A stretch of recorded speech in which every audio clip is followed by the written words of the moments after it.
Japanese culture has always been of great fascination to Western audiences, in particular Japanese media. From anime like Cowboy Bebop and Akira, to Japanese horror such as Ring, all the way to the ever-popular Jidaigeki period films. And no author of Jidaigeki is more renowned than the late Akira Kurosawa. His works have influenced dozens of filmmakers, from George Lucas's Star Wars and Alejandro Iñárritu's Beautiful being loosely inspired by his works, to films such as the Bruce Willis starring Last Man Standing and Pixar's A Bug's Life being adaptations of Kurosawa's Yojimbo and Seven Samurai respectively. Kurosawa's films continue to amaze audiences all over the world, but his samurai films in particular seem to capture Westerners like no others. It's easy to romanticize these stories. There's something so captivating about stories in which rogue samurai clash with evil villains and save the day. Of course, this is a gross oversimplification of the themes and narratives within Kurosawa's films, but it is important to note. It accurately reflects a lot of what appeals to Westerners when making films inspired by his works, and his work, along with some of the others I mentioned earlier, can often make up much of Westerners' exposure to Japanese culture. Thus, this simplistic lens can become problematic. This leads to a little concept known as Orientalism. Orientalism is defined in Edward Said's seminal 1978 text of the same name as a collective notion identifying us Europeans as against all of those non-Europeans. The idea of European identity as a superior one in comparison with all the non-European peoples and cultures. This is key to understanding the view that a lot of Westerners hold towards Japan and much of Eastern culture, Orient being an older term for the East. In order to further understand and dissect this, I turn to Wes Anderson's 2018 film, Isle of Dogs. Do you like dogs? Dogs. What? Yeah, dogs. Dogs. Do you like dogs? Oh, dogs. Sure. I like dogs. By Anderson's own admission, Isle of Dogs is heavily influenced by Kurosawa's films, as in interviews he has stated that the new film is less influenced by stop-motion movies than it is by Akira Kurosawa. This is clear when looking at much of the visuals of the film, as demonstrated in this clip from YouTube channel Take Me to Your Cinema's video, The Influence of Akira Kurosawa on Isle of Dogs. A lot of the film's shot composition and visual tone is directly inspired by films like Seven Samurai, Hidden Fortress, and Yojimbo, all with Anderson's penchant for carefully crafted mise-en-scène and symmetry. Isle of Dogs wears its influence quite clearly on its sleeve, but it's the way it carelessly mishandles this influence that is the real issue. A frequent criticism of the film is its use of voice and translation in relation to its Japanese characters. The film states in its opening scene that the humans in this story speak only in their native tongue, occasionally translated by a bilingual interpreter, or an exchange student, or electronic device. All barks have been rendered into English.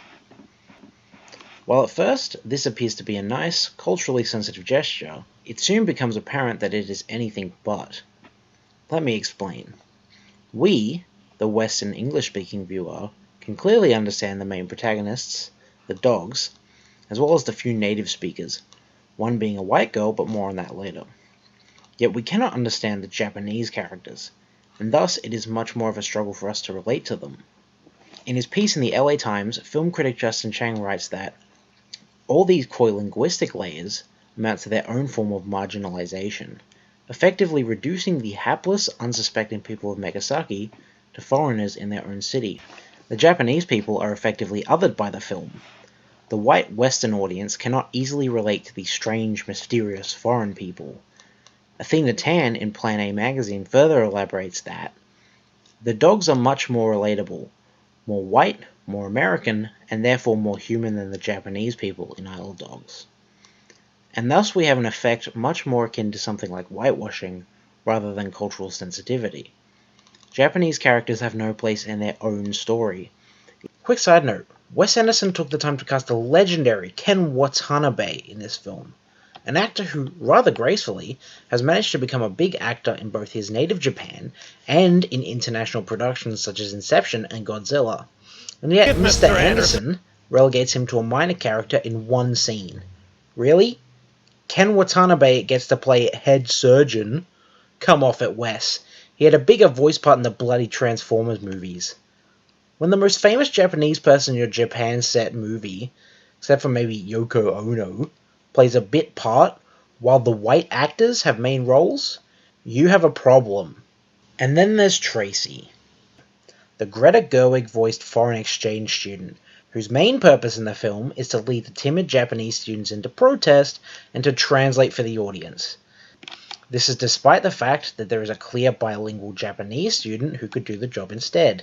In Emily Yoshida's piece for Vulture, a Japanese speaker comments, "I feel like it uses its self-imposed rule to not use subtitles as an excuse to make that character white, because someone needs to speak English in Megasaki City."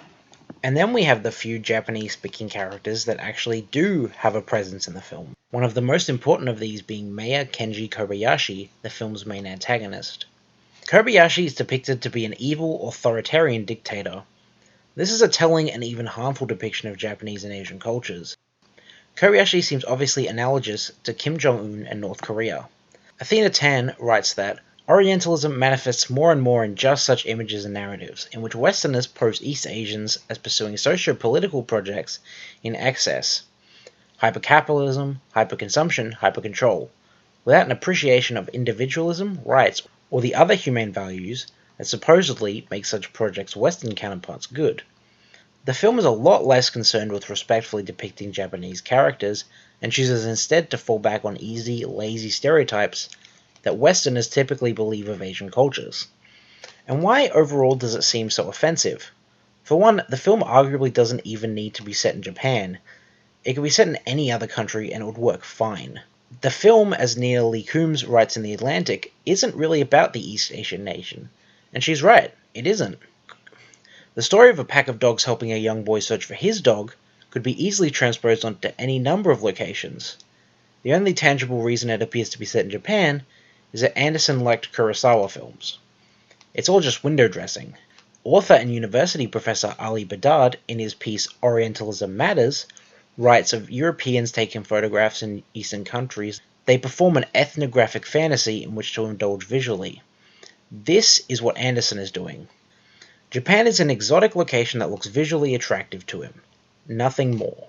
And this is all without speaking of one of the film's most baffling and potentially offensive references. In the climax of the film, Kobayashi plans to enact a genocide of Megasaki's dogs, having already banished them to their own segregated isle. He plans to do this by unleashing a poison wasabi gas onto them. A creative decision that quite clearly evokes memories of Japan's participation in World War II. By including this in the film, Anderson shows that he, as well as Western audiences, have not progressed in their view of Japanese culture in over 70 years. He depicts them as violent, savage, and evil people, capable of things that good white people are clearly not. As Athena Tan states in her article, even as an oppressed class, dogs are subject in this story at the expense of inscrutable, non-white people who are the faceless mask and mass of power. Anderson manages to fashion a story about rising against fascism that is also an old-fashioned story about the Yellow Peril, an ethnic horde that threatens all that is good and civilized, i.e., whiteness. Anderson, in his creation of Isle of Dogs, was quite obviously not concerned at all about how he depicted cultures other than his own. He's more concerned with aping the cool Kurosawa samurai films he saw in his youth.